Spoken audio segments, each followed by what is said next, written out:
The whip cracked before dawn, its whistle slicing through the cold Wyoming air like a sermon none dared question. She did not cry out, not when the first lash split the skin on her back, not when the second tore through the cotton of her dress, because silence was the only defiance left to her. Clara Avery, 19 and stubborn as spring grass, had stood before the altar the day before and said no to the man her father had chosen, no to a union forged from debts and cattle, no to a lifetime of chains disguised as vows. And for that, the town had gathered now in the square, eager to watch sin be tamed by discipline. "It'll teach her obedience," the preacher said. "It'll teach her shame," someone else murmured. But Clara heard none of it, only the winter wind hissing through the pines, the rasp of the rope around the post to which she was tied, and her own heartbeat hammering like a drum for freedom. With every strike, she clung to a single thought: I will not belong to a man who sees me as payment. Somewhere beyond the circle of onlookers, hooves shifted against frozen ground. A stranger dismounted, tall, broad-shouldered, beard flecked with frost, eyes the color of storm clouds about to break. He'd come down from the mountain settlement 2 days' ride north, drawn by the rumor of a willful girl being made an example. But what he saw now was not willfulness, it was courage dressed in wounds. The lash arced again, and this time, when it fell, it did not meet Clara's back. A heavy hand caught the braided leather mid-swing, wrenching it from the enforcer's grip. Gasps tore through the crowd as the stranger stepped forward, coat flaring behind him like a dark wing. "That's enough," he said, his voice low but sharp enough to still the air. The preacher bristled. "This is a lawful punishment." "Then punish me too," the man interrupted, shrugging off his coat and dropping it into the snow. "If her crime is saying no, then I stand guilty beside her." Before anyone could stop him, he gripped the post, standing shoulder to shoulder with Clara, his eyes never leaving hers. "What are you doing?" she whispered, her voice raw. "What no one did for me," he said, and when the whip fell again, it kissed his skin instead. And for the first time since dawn, Clara's breath trembled not from pain, but from something that felt dangerously like hope. The third lash bit into his back with a wet snap, and the stranger did not flinch. Blood seeped through the wool of his shirt, darkening it like ink spilled on a map, but he stood there, tall, unbending, his breath steady as the mountain wind. The crowd, once eager for spectacle, shifted uneasily now. Punishment was satisfying when it was deserved. This felt like something else. Clara turned her head as far as the rope would allow, her eyes finding his. "Why?" she whispered again, desperate now, needing a reason beyond madness.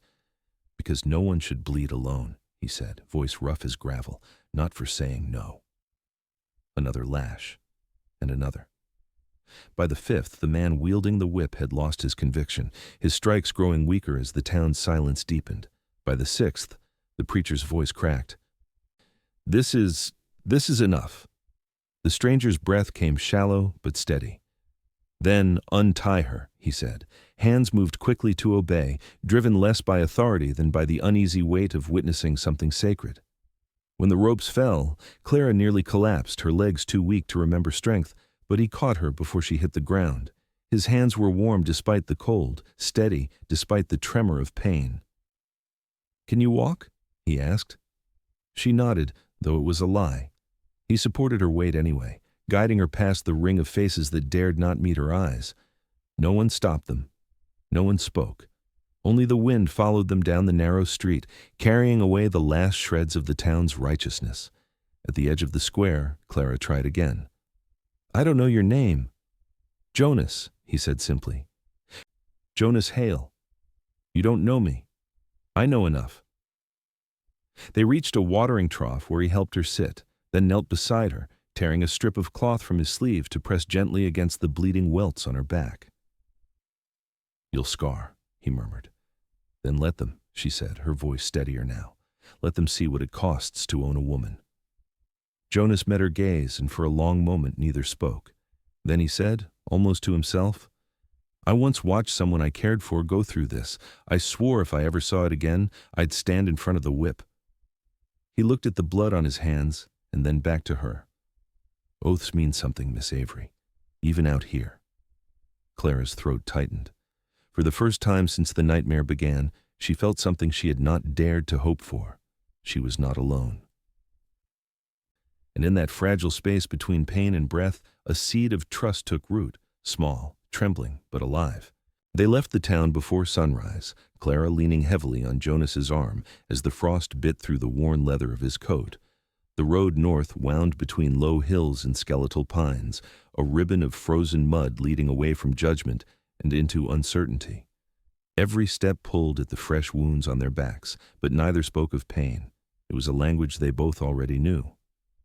"You didn't have to come," she said once when the silence grew too heavy. "I chose to," he answered. "There's a difference." The wind carried the scent of wood smoke long before they saw the cabin, a solitary shape tucked against a rocky slope, its chimney spilling a thin plume into the pale sky. Jonas's home. A man who'd once sworn never to share it again now led a stranger toward its door. Inside, the fire burned low, casting a trembling circle of warmth against the log walls. Jonas fetched water from a barrel and tore strips from an old flannel shirt, motioning for Clara to sit by the hearth. "It'll sting," he warned. "I've known worse," she murmured. He cleaned the blood from her back with careful hands, each touch reverent, as though tending to something sacred. She winced once, twice, but by the time he was done, the pain had dulled to a throb, and a strange, fragile peace had taken its place. When she insisted on tending his wounds in return, Jonas tried to refuse. "I've carried worse," he said. "Then let me carry this," she replied, her voice firmer than she'd intended. He relented, and as she dabbed the cuts along his shoulders, she noticed the faded scars beneath them, old and jagged, the kind carved not by accident, but by cruelty. "Someone did this to you," she said quietly. "A long time ago," he answered, staring into the flames. "For refusing to fight a war I didn't believe in. They called it cowardice. I called it conscience." Clara's hands paused. "And still you came back." "I came back because someone once stood beside me when no one else would. I owe that forward." The fire popped, sending a spray of sparks into the air. Outside, dawn bled slowly into day, but inside the small cabin, time seemed to slow. Two wounded souls sat shoulder to shoulder, their pain no longer just their own. And though neither said it aloud, something had shifted, a thin, unspoken thread binding them not by blood or duty, but by the shared knowledge of what it meant to suffer and still choose compassion. Clara looked into the flames and saw not just her past burning away, but the faint outline of a future, fragile, uncertain, but hers. And for the first time, she did not feel afraid to reach for it. The peace of the hills did not last. On the fourth morning, as Clara hung damp linens over a line strung between two pines, she heard the faint echo of hoofbeats rolling across the frozen valley. Jonas was already on the porch before she could speak, rifle in hand, eyes narrowed toward the south. "They've found us," he said quietly. Clara's stomach twisted. "My father." Jonas shook his head. "Worse, men who think they own you." A plume of dust rose on the horizon. 3 riders, moving fast, their silhouettes black against the rising sun. Jonas stepped down from the porch and checked the chamber of his rifle, the motions practiced, almost ritual. "If they're here to talk, we talk," he said. "If they're here for blood, we bleed last." Clara's pulse pounded in her ears. "They'll kill you," she whispered. "Then I'll make them earn it." But there was no bravado in his voice, only calm resolve, the sound of a man who had already made peace with the cost of doing right. By midday, the riders reached the cabin clearing. Their leader dismounted first, a broad man with the sneer of someone who'd never been told no. "We're here for the girl," he said. "Her father's contract still stands." Jonas planted himself between them and the door. "The girl has a name," he said, "and contracts don't make property of people." Laughter rippled through the men. "We'll take her one way or another," the leader said, spitting into the dirt. "Move." Jonas didn't. "You'll cross this yard only if you're ready to die on it." The silence that followed was taut as a drawn bowstring. Then a shot cracked the stillness, not from Jonas, but from the tree line. A bullet hissed past his ear and buried itself in the doorpost. Clara screamed and ducked inside, clutching the edge of the cradle. Jonas didn't flinch. He stepped forward instead, rifle raised, voice cutting through the chaos like thunder. "This is your only warning. Turn back. One of the riders hesitated, reins twitching in his hands. The leader snarled, "You'll hang for this, mountain man." "Then I'll hang knowing she's free." Another heartbeat passed, then another, and slowly, grudgingly, the men turned their horses and rode back the way they'd come, their threats fading into the distance with the dust. Jonas exhaled, lowering the rifle. Clara stepped out onto the porch, trembling but unbroken. "They'll be back," she said. "I know," Jonas replied, "but so will we." And in that quiet promise, something solidified, not just defiance, but a shared will to fight together. News of the defiance spread faster than the riders who carried it. By the time a week had passed, Clara's name had returned to the saloons and church pews of Pine Hollow, only now it was spoken with spittle or scorn. The disobedient girl, the runaway daughter, the one hiding with the mountain man. Jonas rode into town one dawn for flour and salt, and every conversation froze as he stepped through the mercantile door. The shopkeeper, an old man with eyes like flint, weighed his words carefully. "They say you're holding her against her father's will." Jonas stacked the tins on the counter without looking up. "They say a lot of things. They say you're ruining her chances of ever being respectable." Jonas's jaw tightened. Respect built on obedience isn't worth having. Outside, two men muttered within earshot. "He'll hang when they come back with papers. Or she'll crawl home once he's gone."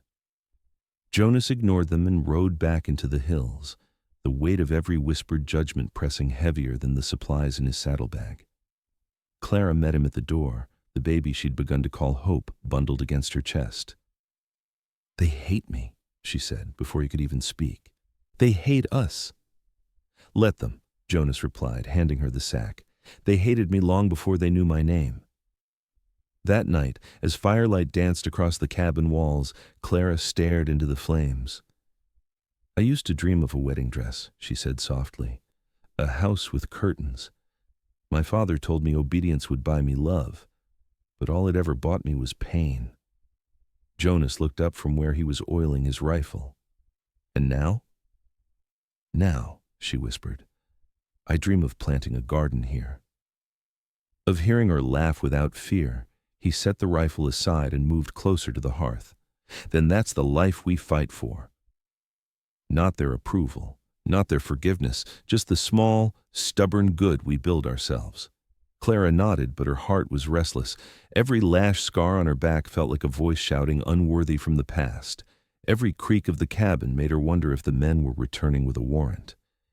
Yet when she laid the baby down and felt Jonas drape a quilt over her shoulders, something inside her shifted. They could mock her, they could condemn her, but they could no longer own her. And for the first time in her life, the thought of not being respectable felt like freedom. Beyond the dark hills, the town might still be talking, but in the quiet glow of the cabin, Clara understood that some stories weren't meant to be respected. They were meant to be rewritten. The knock came just as the first frost of autumn brushed the ridge, heavy and deliberate, not the desperate pounding of bounty men or the sly tapping of cowards. Clara froze mid-step, the wooden spoon slipping from her hand into the stew pot. Jonas rose from his chair by the fire and reached for the rifle leaning against the wall, his eyes already narrowing toward the door. "Stay back," he murmured, but the voice that followed was one she knew before the words even formed. "Clara." Her breath caught. For a heartbeat she was 13 again, sitting by a cold hearth, waiting for her father's praise that never came. Jonas opened the door with caution, and there he stood, Elijah Avery, shoulders stooped with age but arrogance still stitched into every seam of his coat. He removed his hat slowly, eyes sweeping the cabin, lingering on Clara before flicking toward the cradle where the baby cooed softly. "So this is where you ran," he said, "hiding in a shack with a stranger." Clara's lips trembled. "I didn't run. I left." His voice sharpened. "You disgraced our family name. Do you have any idea how people talk about you?" "Yes," she said, lifting her chin. "And I don't care." Elijah's gaze hardened. "You belong with your husband." "I came to bring you home," Jonas stepped between them, rifle resting easily but firmly in his hands. She is home. Elijah's eyes narrowed. This doesn't concern you, mountain man.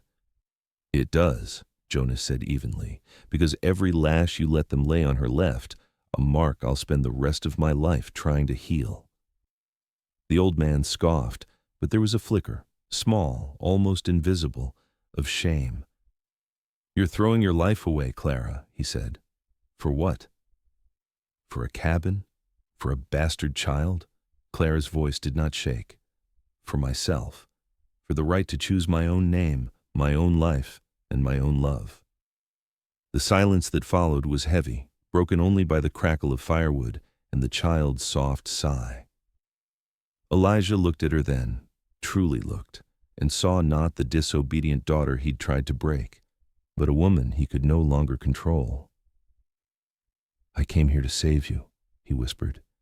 You came here to own me, she answered, and that's over. He opened his mouth to argue, then closed it again. The weight of her words, and the strength behind them, left no ground to stand on. With a long, uneven breath, he set his hat back on his head. Then you're no daughter of mine. Maybe not, she said, tears pricking her eyes, but I am hers. She glanced toward the cradle, and for the first time, Elijah followed her gaze. He turned without another word and walked into the cold, leaving his claim and his power behind him. The door clicked shut behind Elijah, and the silence that followed was unlike any Clara had ever known.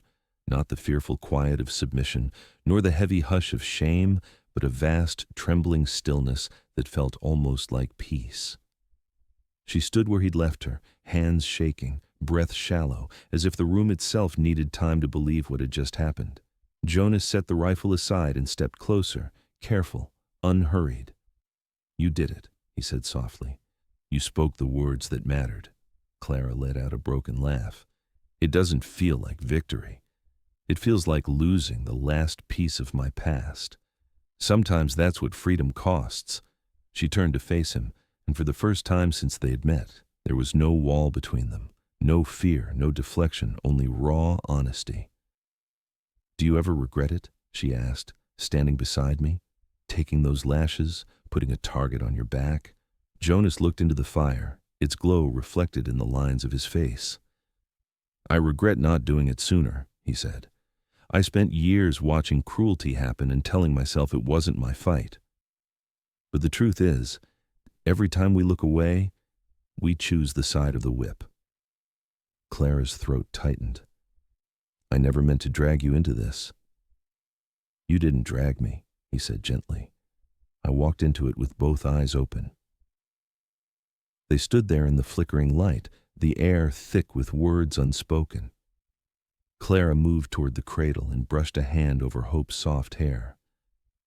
I used to think love was something you earned by being obedient, by shrinking yourself small enough to fit someone else's world. She turned back to him, eyes shining. But now I think love might be something else. Something that stands beside you in the square, something that bleeds with you. Jonas's heart kicked hard against his ribs. Love isn't a chain, he murmured. It's a choice you make every day, even when it hurts. The fire popped, and the baby stirred in her sleep. Clara stepped closer, so near now that the space between them felt sacred. Then I choose it, she whispered. I choose this. You. U.S. The life we build here. Jonas's breath caught, not in surprise, but in a quiet, almost reverent relief. Then I choose it too. When their hands met, tentative at first, then certain, it wasn't the spark of a sudden passion, but the steady warmth of something earned. And as the flames painted their shadows across the walls, Clara realized that for the first time in her life, love didn't feel like surrender. It felt like coming home.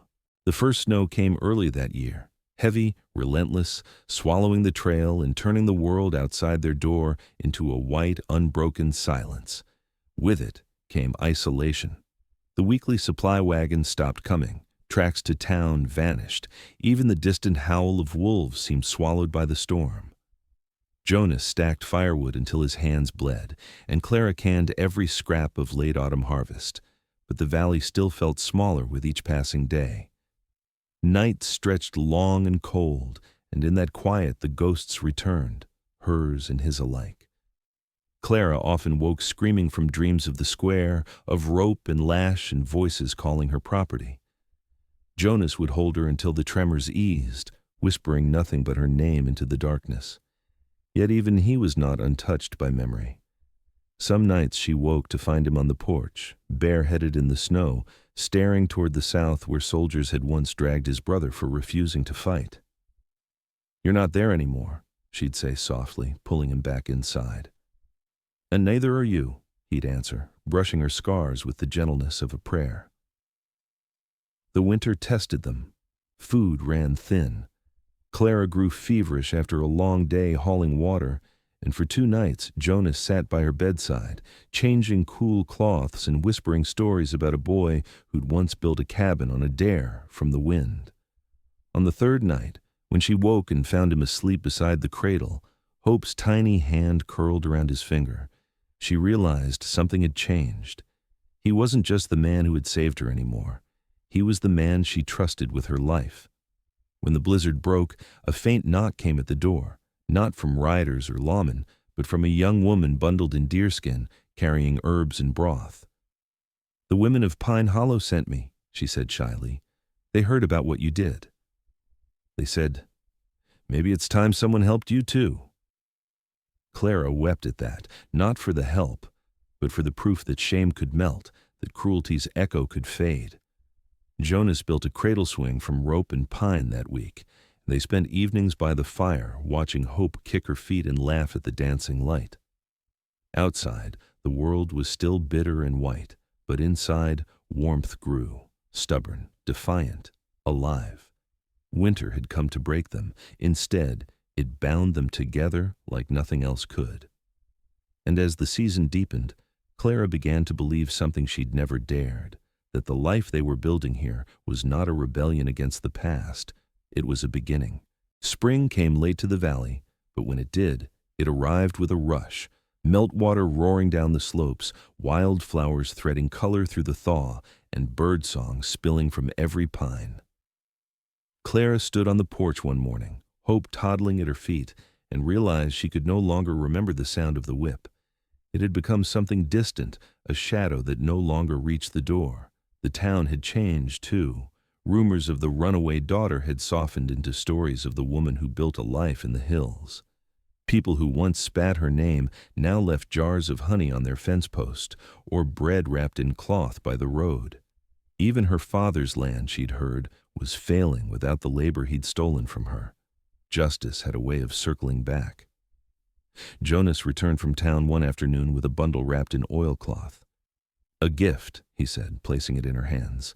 Inside lay a small wooden sign, hand-carved and sanded smooth. 3 words were etched into the grain: Mercy Hollow Cabin.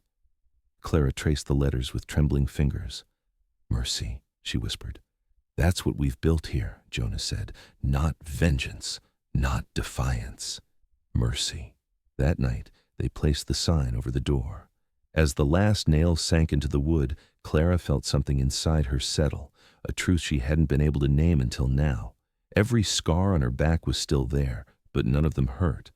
They were proof of the line she'd crossed, the woman she'd become. Later they sat by the creek with Hope between them, her tiny hands splashing at the cold water. "I used to hate my name," Clara admitted. "It always felt like something they gave me. Something that didn't belong to me." Jonas smiled, tossing a pebble into the current.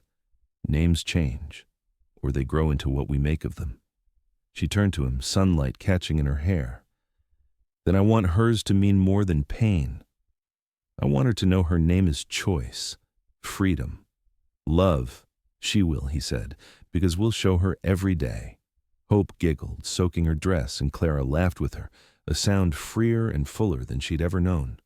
The wind swept down from the hills, carrying the scent of pine and thawed earth, and Clara realized the West no longer felt like exile. It felt like home, and the life she'd once believed was stolen from her was at last hers to claim, named not for what had been done to her, but for what she had chosen to become. The years that followed folded into one another like pages in a worn Bible, seasons marked not by fear or flight, but by small, steady miracles. The garden Clara planted that first spring grew into a quilt of color across the clearing, bees buzzing lazily over blossoms that had once been bare earth. Hope grew too, from tiny fists clutching at Clara's dress to a fearless girl racing barefoot through the meadow, laughter trailing behind her like sunlight. Neighbors who had once whispered now rode up with tools and seed, asking for advice on how to build a fence or mend a roof. A preacher who had once condemned Clara's disobedience came to bless the cabin, his eyes wet with apology. He couldn't quite speak.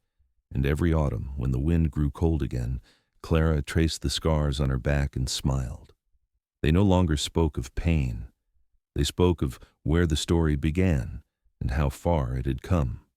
One evening, as dusk settled over Mercy Hollow, Jonas found her on the porch watching Hope chase fireflies.